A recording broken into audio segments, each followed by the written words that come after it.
আচলতে এটা কাৰণত লাইভ আহিলো অৱশ্যে আপোনালোক তেনেকৈ শ্বেয়াৰ কৰিবলৈ বেয়া লাগিছে কিন্তু উপায় নাই কেতিয়াবা পৰিস্থিতিয়ে বাধ্য কৰাই দিয়ে কিছুমান বস্তু প্ৰকাশ কৰিবলৈ কাৰণ সব আপুনি ধৰক সহ্য কৰিব বিধৰত নহয় আৰু এটা লিমিটলৈ মানুহৰ ধৈৰ্য শক্তি থাকে মানুহৰ এটা সহ্য শক্তি থাকে গতিকে মই সেই ধৈৰ্য শক্তিটো হেৰাই পেলাইছোঁ যাৰ ফলত আজি লাইভ আহিব লগা হ'ল একচুৱেলি মই আছোঁ হয়তো সকলোৱে জ্ঞাতই যে মই এই বছৰ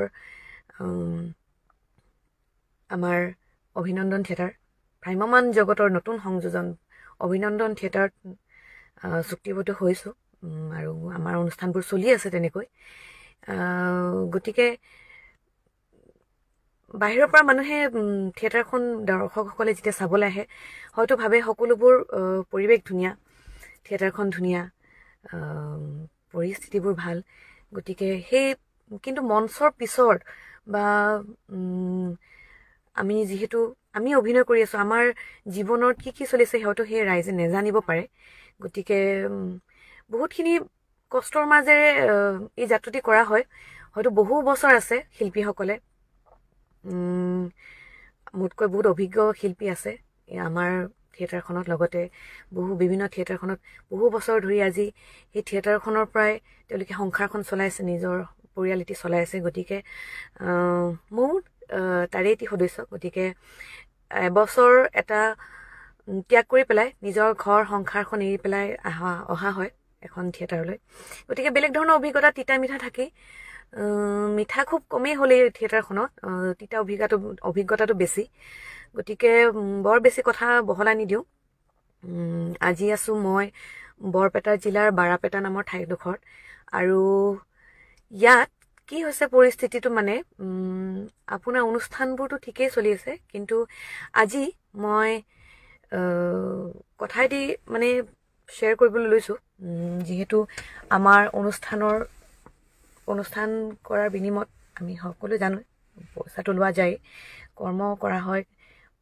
প্ৰফেশ্যনটো ভাল পোৱাৰ কাৰণে কৰি আছোঁ নিজৰ এটা গতিকে অভিনয়টো নিজৰ পেচা বুলি নকওঁ ভাল পাওঁ মনেৰে কৰোঁ শ্ৰদ্ধাৰে কৰোঁ কিন্তু তাৰ বিনিময় যেতিয়া পোৱা নাযায় সেই তেতিয়া বহুত দুখ লাগে গতিকে আজি থিয়েটাৰখনৰ হৈ পেলাই একো ক'বলৈ অভিযোগ দিবলৈ নাই কিন্তু থিয়েটাৰখনৰ যিজন প্ৰযোজক আমাৰ জ্যোতিপ্ৰসাদ তালুকদাৰ তেখেতলৈ বহুত ডাঙৰ এটা অভিযোগ দিম বুলিয়ে ক'ম যিহেতু কথাখিনি ক্লিয়াৰলি ক'বলৈ লৈছোঁ আজি বৰ্তমান এতিয়া বাজিবলৈ ধৰিছে 2টা অলমষ্ট চাগে 2টা বাজিব হৈছে এতিয়া সময় হৈছে 1:53 আৰু 7 মিনিটৰ পিছত 2টা ৰাতি বাজিব গতিকে এই 2টা বজালৈ মই বৰ্তমান অনুষ্ঠান শেষ কৰি আছোঁ পেণ্ডেলত থকাৰ কাৰণটো হ'ল আজি প্ৰযোজকজনে মোক তেখেতৰ মোৰ যিটো পে'মেণ্ট সেইটো দিবলগীয়া কথা আছে আজি বুলি নহয়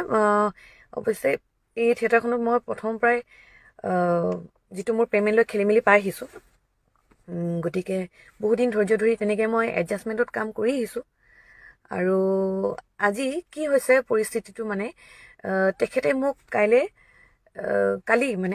যোৱাকালি মোক আজি এটা পে'মেণ্ট দিয়াৰ কথা আছিলে যিহেতু বহুতখিনি মোৰ পে'মেণ্ট পেণ্ডিং হৈ আছে গতিকে আজি এটা পে'মেণ্ট দিয়াৰ কথা আছিলে গতিকে মই বহুতখিনি সিদ্ধান্ত লৈ পেলাই এই থিয়েটাৰখনত আছোঁ এতিয়ালৈকে আৰু কালি মানে কথাখিনি অকণমান মই যেতিয়া বহুত টানকৈ তেখেতক ক'লোঁ বা যে পইচা পে'মেণ্টখিনি নহ'লে অকণমান দিগদাৰ হয় সময়মতে যিহেতু আমি বেমাৰে আজাৰে যিয়ে নহওক আমাৰ পৰিস্থিতি আমি অনুষ্ঠান কৰি থাকিব লাগে গতিকে কালি কথামতে তেখেতৰ আজি পে'মেণ্ট দিয়া কথা আৰু আজি যেতিয়া অনুষ্ঠান শেষ হ'ল আমি ইয়াতে পেণ্ডেলতে মই প্ৰায় ৰাতি ভাত খাওঁ বাহিৰত থাকিলে আৰু ৰাতি ভাত খাই উঠি যেতিয়া মই গ্ৰীণ ৰুমত বহি আছোঁ তেখেতে কোৱা মতে মোৰ আজি শ্ব' শেষ হোৱাৰ পিছত মোক তেখেতৰ যিটো মোৰ পে'মেণ্ট সেইটো তেখেতে দিব তেখেতৰ একো খবৰ নাই সম্পাদকৰ একো খবৰ নাই বুলি মই 1 ঘণ্টামান ৰখিলোঁ মই সম্পাদকলৈ ফোন কৰিলোঁ হীৰক জ্যোতি তেখেতলৈ ক'লোঁ তেখেতে কৈছে বা মই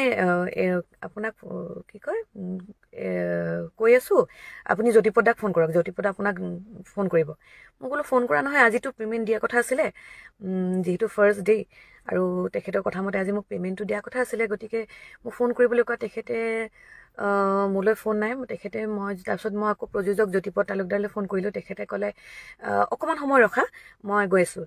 তাৰপিছত আৰু আধা ঘণ্টা মই ৰখিলোঁ, নাই বুলিও 1 বাজিব হ'ল। এতিয়া 1 বজালৈ ৰখি আধা ঘণ্টা ৰখাৰ পাছত তেখেতৰ একো ফোন নাই, খবৰ খাতি নাই। তেখেতে পেণ্ডেলতে বহি তেখেতৰ বন্ধুবোৰৰ লগত তেখেতে কথা পাতি আড্ডা পাতি আছে।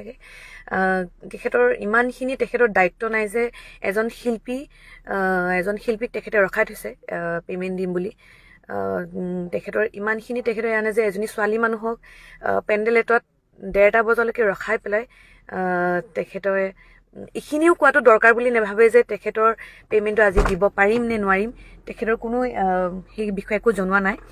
গতিকে এতিয়া বৰ্তমান 2টা বাজিব হ'ল। তেখেতৰ 2টা বাজিলে অলৰেডি। 2টা বজাৰ লগে লগে তেখেতে যেতিয়া মই ফোন কৰি পেলাই সুধিছোঁ যে পে'মেণ্টটো কি হ'ব, তেতিয়া কৈছে মই দিব নোৱাৰিম। আৰু এইটো কথা খুব বেয়া লাগে যে তেখেতে শিল্পী বুলি নহয়, এজনী ছোৱালীক ইমানখিনি কষ্ট দিয়াৰ তেখেতৰ ৰাইট নাই। প্ৰথম কথা, কাৰণ ময়ো এখন ঘৰ এৰি আহিছোঁ, মোৰো কষ্ট আছে, শাৰীৰিক কষ্ট, মানসিক কষ্ট সেইটো আছেই। গতিকে তেখেতৰ সেইখিনি ক্ষেত্ৰত তেখেতৰ কোনো ৰাইট নাই। এজনী ছোৱালীক তেনেকৈ শিল্পী এজনক পে'মেণ্ট দিম বুলি ৰখাই বহাই পেলাই তেখেতে নিজে পেণ্ডেলত আড্ডা পিটি আছে তেখেতৰ বন্ধুবৰ্গৰ সৈতে। গতিকে ইমানখিনি হৈ যোৱাৰ পাছত মই নাভাবোঁ যে তেখেতক লৈ পেলাই বা মোৰ যিখন থিয়েটাৰ তেখেতৰ প্ৰতি মোৰ কিবা এটা দায়িত্ব থকাটো উচিত। কাৰণ তেখেতে যদি মোৰ কথা নাভাবি পেলাই, মোৰ কথা চিন্তা নকৰি তেখেতে ইমান কেজুৱেলি কথাখিনি লৈছে, আৰু মই 2-3 বাৰ ফোন কৰাৰ পিছতো তেখেতে সেই আড্ডাৰ পৰা তেখেতে উঠি অহা নাই। তেখেতে এতিয়াও সেই তাতে বহি আছে, তেখেতে গুৰুত্ব বুলি নাভাবে। গতিকে মই ভাবোঁ এই থিয়েটাৰখনত থকাৰো মোৰ হয়তো মোক ডিজাৰ্ভ নকৰে বা মই এই থিয়েটাৰখনক ডিজাৰ্ভ নকৰোঁ। গতিকে ময়ো মোৰ কষ্ট কিছুমান অথলে যোৱা যেনেই পাওঁ। গতিকে হয়তো মই কালিৰ ভিতৰত খুব ডাঙৰ ডিচিশ্যন এটাই ল'ম। আজিখিনি আপোনাক ডাইৰেক্টলি জনানো কথাটো যে এই ৰাতিখন মোৰ লগত এতিয়া বৰ্তমান কি হৈ আছে। গতিকে আপোনালোকৰো ভাল বেয়াটো আপোনালোকে নিজেই বুজি পাব। কাৰণ যিহেতু শিল্পী এজনৰ জীৱন সাধাৰণতে সহজ নহয়। ক'ৰবাত নহয় ক'ৰবাত আমিও মানসিকভাৱে শাৰীৰিকভাৱে বহুতখিনি কষ্ট পাওঁ, লগতে আৰুখিনিতো আছেই। জীৱনটোত হেৰাই অহা এজন মোৰ জীৱনৰ মূল্যৱান ব্যক্তি, তেখেতক মই শেষ কৃতকাৰ্য কৰি পেলাই মই মোৰ থিয়েটাৰ যাত্ৰা আৰম্ভ কৰিছোঁ। গতিকে মোৰ বাবে এখন ডাঙৰ বলিদান। আৰু বহু শিল্পী আছে যেনেকৈ এনেকৈ থিয়েটাৰৰ মাজত নিজৰ আপোনজন হেৰাবলগীয়া হৈছে, তথাপিও তেখেতে কৰি আছে। কিন্তু তাৰ বিনিময়ত যেতিয়া আপোনালোকে প্ৰযোজকজনে সেইখিনি সন্মান নিদিয়ে বা সেইখিনি দায়িত্ব বুলি নাভাবে সেই শিল্পীজনক গুৰুত্ব দিয়াৰ, গতিকে ময়ো নাভাবোঁ তেখেতক সন্মান কৰাৰ। গতিকে এই থিয়েটাৰখনৰ শিল্পীসকলক লৈ মোৰ কোনো অভিযোগ নাই। কিন্তু মুঠতে যিজন আমাৰ প্ৰযোজক আমাৰ জ্যোতিপ্ৰদ তালুকদাৰ, তেখেতলৈ মোৰ ইমানখিনি ক'ম যে অহাকাইলৈ ৰাতিপুৱা মোৰ যিটো সিদ্ধান্ত হ'ব তাতে যেন তেখেতে একো আপত্তি নকৰে। কাৰণ আজি যিমানখিনি মই কষ্ট পাইছোঁ, গতিকে সেই কষ্টখিনি তেখেতে বুজি নাপালে মই তেখেতক বুজাই দিয়াটো মোৰ দায়িত্ব। আৰু অতি শীঘ্ৰে মই কাইলৈ চাগে প্ৰেছ মিডিয়াই হওক, যিহেতু মানে কিবা এটা কাৰণত এনেকুৱা হঠাৎ যেতিয়া এখন থিয়েটাৰৰ পৰা আঁতৰি আহিবলগীয়া হয় বা এখন থিয়েটাৰ এৰিবলগীয়া হয় কিবা কাৰণত, সেই কাৰণটো স্পষ্টভাৱে জনাই দিয়াটো ভাল ৰাইজক। আৰু তাৰ বাবে প্ৰেছ মিটো দিব লাগে। মই সকলোখিনি ব্যৱস্থা কৰিম। গতিকে মই কাইলৈ চাগে প্ৰেছ মিট দি পেলাই এই থিয়েটাৰখনৰ পৰা আঁতৰি যাম। তাৰ বাবে সকলোকে মই তাৰ ওচৰত ক্ষমা প্ৰাৰ্থী, ভুল নুবুজিব। কাৰণ ময়ো বহুত কষ্টখিনি কৰি আছোঁ, আৰু কষ্ট কৰাৰ ধৈৰ্য বা হয়তো শক্তি মোৰ ওচৰত নাই। কাৰণ এজন শিল্পী হিচাপে যিমানখিনি সন্মান বা গুৰুত্ব দায়িত্ব তেওঁলোকে নিদিয়ে, যিমানখিনি তেওঁলোকে মোক নাভাবে প্ৰয়োজন বুলি যে এই শিল্পীগৰাকীক মই ৰখাই থৈছোঁ ৰাতি 1-2 বজালৈ, তেখেতে যদি মোক এজন শিল্পী হিচাপে এইখিনি সন্মান দিব নোখোজে, দিব পৰা নাই। গতিকে মই বিচাৰোঁ যে সিমানখিনি দায়িত্ব তেখেতক বুজাই দিয়াটো উচিত। গতিকে কাইলৈ মই প্ৰেছ মিট দি পেলাই এই থিয়েটাৰখনৰ পৰা অব্যাহত ল'ম বুলি ভাবিছোঁ, আঁতৰিম। গতিকে যিমানখিনি যি প্ৰচেছ থাকে মই সকলোখিনি কৰিম। গতিকে আপোনালোকে সকলোৱে ক্ষমা প্ৰাৰ্থী এনেদৰেই।